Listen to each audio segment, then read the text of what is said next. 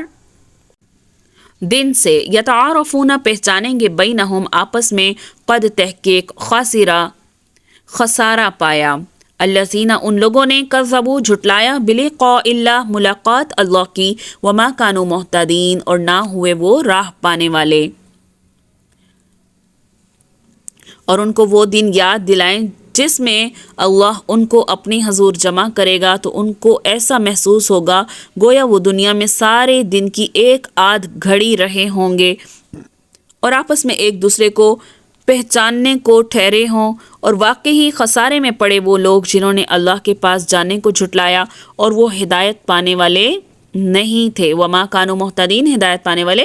نہیں تھے۔ قیامت کے دن کی مدت تو ہے 50,000 سال، اور اس کے مقابلے میں انہیں دنیا کی زندگی یوں محسوس ہوگی کہ بس چند گھنٹے ہی دنیا میں گزارے تھے۔ اس دن وہ ایک دوسرے کو ایسے ہی پہچانتے ہوں گے جیسے دنیا میں پہچانتے تھے، مگر کوئی کسی کے کام نہیں آئے گا۔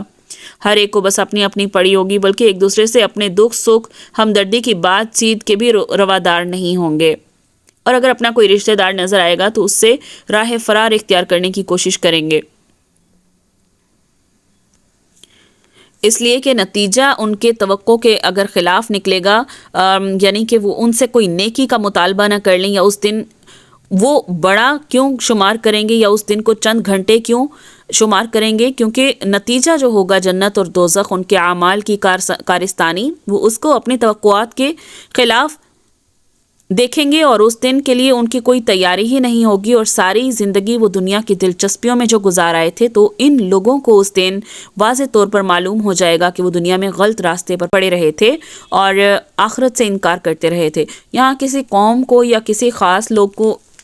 مخاطب نہیں کیا جا رہا، یہ عام آیات ہیں جو ہر انسان کے متعلق ہیں۔ وَإِمَّا، اور اگر نُرِيَنَّكَ، اگر دکھلا دیں ہم تمہیں، بعض الذی، ان کے بعض، نعیدہم، جو وعدہ دیتے ہیں ہم ان کو، او نتوفینک، یا قبض کر لیں تمہیں، فإلینا، پس ہماری طرف، مرجعہم، لوٹ کر آنا ہے ان کا، ثم، پھر، اللہ شہید، شاہد ہے، علی ما یفعلون، اس پر جو وہ کرتے تھے، اور جس کا ہم ان سے وعدہ کر رہے ہیں اس میں کچھ تھوڑا سا اگر ہم آپ کو دکھا دیں یا ان کے ظہور سے پہلے ہم آپ کو وفات دے دیں، سو ہمارے پاس تو ان کو آنا ہی ہے، پھر اللہ ان کے سب افعال پر گواہ ہے۔ کافروں اور مشرکوں کے لیے سب سے بڑا دکھ اور عذاب اسلام کا غلبہ اور ان کی ذلت آمیز شکست یہی ہو سکتا ہے، تو اس عذاب کا بہت بڑا حصہ تو رسول اللہ صلی اللہ علیہ وسلم کی زندگی میں ہی آپ نے خود اور سب مسلمانوں اور کافروں نے دیکھ لیا، یعنی کہ اسلام تو آگے بڑھتا رہا، ترقی کی منازل طے کرتا رہا، غزوہ بدر سے غزوہ تبوک تک کافروں کو میدان جنگ میں بھی اور معاشرتی طور پر بھی شکست اور ذلت ہی نصیب ہوتی رہی۔ باقی یہ کسر کہ اللہ تعالیٰ نے آپ کی وفات کے بعد جو نکالی، یعنی کہ حضرت عثمان کے دور میں ایک ایسا وقت آیا کہ جب کہ قریب ساری دنیا میں اسلام پھیل چکا تھا اور کفر پوری طرح مغلوب ہو چکا تھا، پھر کافروں سے عذاب کا وعدہ صرف دنیا کی زندگی پر ہی موقوف نہیں تھا، بلکہ آخرت میں عذاب کا وعدہ مستقل طور پر بھی موجود تھا۔ تو یہ نہیں ہو سکتا اگر دنیا میں وہ عذاب سے دوچار رہے تو آخرت میں چھوٹ جائیں گے، بلکہ آخرت میں اس سے بھی بڑا اور یقینی عذاب ان کو پہنچے گا۔ وَلِكُلِّ أُمَّةٍ، اور ہر امت کے لیے، رسول، ایک پیغمبر ہے، فَإِذَا جَاءَ رَسُولُهُمْ، پھر جب آتا ہے وہ پیغمبر ان کا، قُضِيَ، فیصلہ کر دیا جاتا ہے، بینہم، ان کے درمیان، بالقسط، انصاف کے ساتھ، وہم لا یظلمون، اور وہ نہیں ظلم کیے جاتے۔ ہر ایک امت کی طرف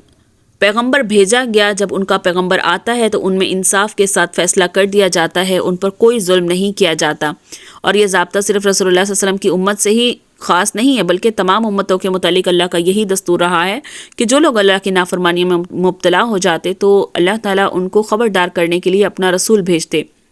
اور اسی طرح لوگوں پر کیا کرتا کہ ان پر حجت تمام کر دیتا، کہ کچھ لوگ تو اس پر ایمان لے آتے اور کچھ اس کا انکار کر دیتے۔ اور اسی طرح حق اور باطل کی جنگ شروع ہو جاتی. اور اللہ کا وعدہ کیا ہے کہ وہ حق پرستوں کی مدد کرتا ہے اور باطل پرستوں کو ہمیشہ ذلت اور عذاب سے دوچار کر دیتا ہے. تو اللہ کا یہ جو فیصلہ ہے یہ انصاف پر مبنی ہے. وَيَقُولُونَ، اور وہ یہ کہتے ہیں، متا، کب ہے هَذَا الْوَعْدُ، یہ وعدہ، ان کنتم صادقین، اگر تم سچے ہو. اور وہ یہ کہتے ہیں کہ اگر تم سچے ہو تو جس عذاب کا وعدہ تم کرتے ہو یا اللہ نے کر رکھا ہے وہ کب آئے گا. قل، کہہ دو، لا املکو، نہیں میں اختیار رکھتا، لنفسی، اپنی جان کا، ضرن، اس کے ضرر کا، ولا نفعن، اور نہ ہی فائدے کا، الا ما شاء اللہ، مگر جو اللہ چاہے. لکل امت، ہر امت کے لیے، اجل، ایک مقررہ وقت ہے موت کا. اذا، جب جاء، آتا ہے، اجلہم، اس کا مقررہ وقت، فلا یستأخرون، تو نہیں ایک گھڑی بھی دیر ہوتی، ساعتن، ایک گھڑی بھی وہ پیچھے نہیں رہتے، ولا یستقدمون، اور نہ ہی وہ آگے بڑھ سکتے ہیں. یعنی کہ کہہ دو کہ میں تو اپنے نقصان اور فائدے کا بھی کچھ اختیار نہیں رکھتا مگر جو اللہ چاہے. ہر ایک امت کے لیے موت کا ایک وقت مقرر ہے، جب وہ وقت آ جاتا ہے تو ایک گھڑی بھی دیر نہیں کر سکتے اور نہ ہی وہ جلدی کر سکتے ہیں. قل، کہہ دو، ارائیتم، کیا دیکھا ہے تم نے، ان اتاکم، جب آئے تم کو، عذاب ہو، اس کا عذاب، بیاتن، رات کو، او نہارن، یا دن کو، ماذا یستعجلو، کس چیز کی جلدی کرتے ہو، منہ المجرمون، اس سے کہ گناہگار، اس میں سے گناہگار کس شے کی جلدی کرتے ہیں. یعنی کہہ دو کہ بھلا دیکھو تو اگر اس کا عذاب تم پر ناگہانی طور پر آ جائے رات کو یا دن کو تو پھر گناہگار کس بات کی جلدی کریں گے. یعنی تب انہیں کہاں وہ بھاگ سکیں گے، تب انہیں کون چھڑا سکے گا. یعنی عذاب کے آنے میں ایسی کون سی مزے اور خوشی کی بات ہے جس کی وجہ سے مجرم لوگ اسے جلدی مانگ رہے ہیں. یا اس کا یہ بھی مطلب ہو سکتا ہے کہ تعجب کا مقام ہے کہ مجرم کیسی خوفناک چیز کے لیے جلدی مچا رہے ہیں، حالانکہ ایک مجرم کے لائق تو یہ تھا کہ وہ ملنے والی سزا کے تصور سے کانپ جاتا، ڈر کے مارے ہلاک ہو جاتا. اور اس کا ایک مطلب یہ بھی ہو سکتا ہے کہ جب اللہ کا عذاب آ جائے گا تو اس وقت یہ لوگ جلدی جلدی اپنا کیا بچاؤ کر سکیں گے. اسم، کیا پھر، اذا، جس وقت، ما وقع، وہ جو آ پڑے گا، آمن، تم ایمان لاؤ گے تم بھی اس کے ساتھ، الآن، کیا اب لائے ایمان، وقد، اور تحقیق، کن تم تھے، تستعجلون، تم جلدی مچاتے. کیا جب وہ وقت واقع ہو جائے گا تب اس پر ایمان لاؤ گے؟ اس وقت کہا جائے گا کہ اب ایمان لائے، اسی لیے تو تم جلدی مچایا کرتے تھے. کیا معنی اس کا، کیا پھر جب وہ عذاب آ جائے گا تب اس پر ایمان لاؤ گے؟ ہاں، اب مانا، حالانکہ تم جلدی مچاتے تھے. یعنی ان کا عذاب کے جلد آنے کا مطالبہ اس لیے ہے کہ انہیں ہرگز اس کا یقین نہیں ہے. ان کا یہ تقاضا محض جھٹلانے اور مذاق اڑانے کی نیت سے ہوتا تھا کہ انہیں یقین اسی وقت آئے گا جب ان پر عذاب آن پڑے گا، لیکن اس وقت یقین آنا یا اللہ کی آیات پر ایمان لانا کوئی فائدہ نہیں دے گا. ثم، پھر، قیلا، کہا جائے گا، للذین، ان لوگوں کو، ظلموا، جو ظلم کرتے تھے، ذوقوا، چکھو، عذاب الخلدی، ہمیشگی کا عذاب، ہل تجزون، نہیں جزا دیے جاؤ گے، الا، مگر، بما کنتم، اس کا جو تم تھے، تکسبون، جو تم کماتے تھے. وَيَسْتَنْبِئُونَكَ، اور خبر پوچھتے ہیں تم سے، احق، کیا سچ ہے، ہوا وہ. قل، کہہ دو، ای وربی، ہاں قسم ہے میرے رب کی، انہو، بے شک وہ، لحق، البتہ حق ہے، وما انتم، اور نہیں تم، بمعجزین، عاجز کرنے والے. پچھلی آیت میں کیا فرمایا، پھر ظالموں سے کہا جائے گا کہ اگر ہمیشہ کا کہ اب یہ جو عذاب جس کی تم جلدی مچاتے تھے اب ہمیشہ کا عذاب چکھو، تم کو تو تمہارے کیے کا ہی بدلہ ملا ہے. اور وہ آپ سے دریافت کرتے ہیں کیا عذاب واقعی سچ ہے، تو آپ فرما دیں کہ ہاں قسم ہے میرے رب کی، وہ واقعی سچ ہے اور تم کسی بھی طرح اللہ کو عاجز نہیں کر سکو گے. اس سے مراد وہ چیز لے جا سکتی ہے جن کا مشرکین مکہ انکار کرتے تھے. مثال کے طور پر قرآن، اللہ کے عذاب کا واقع ہونا، موت کے بعد دوبارہ زندہ ہونا اور ہر ایک کو اس کے اعمال کی جزا و سزا مل جانا. ان کے سوال کا انداز ہی اس بات پر دلالت کر رہا ہے کہ وہ یہ بات ماننے کو قطعاً تیار نہیں تھے. تو اسی لیے اللہ تعالیٰ نے اپنے پیغمبر سے فرمایا کہ آپ پورے وثوق کے ساتھ اپنے پروردگار کی قسم کھا کر اسے گواہ بنا کر کہہ دو کہ یہ امور ایسے حقائق ہیں جو ہو کر رہنے والے ہیں اور تم نہ انہیں روک سکتے ہو اور نہ اللہ کے قبضہ قدرت پر تم فرار کی راہ اختیار کر سکتے ہو۔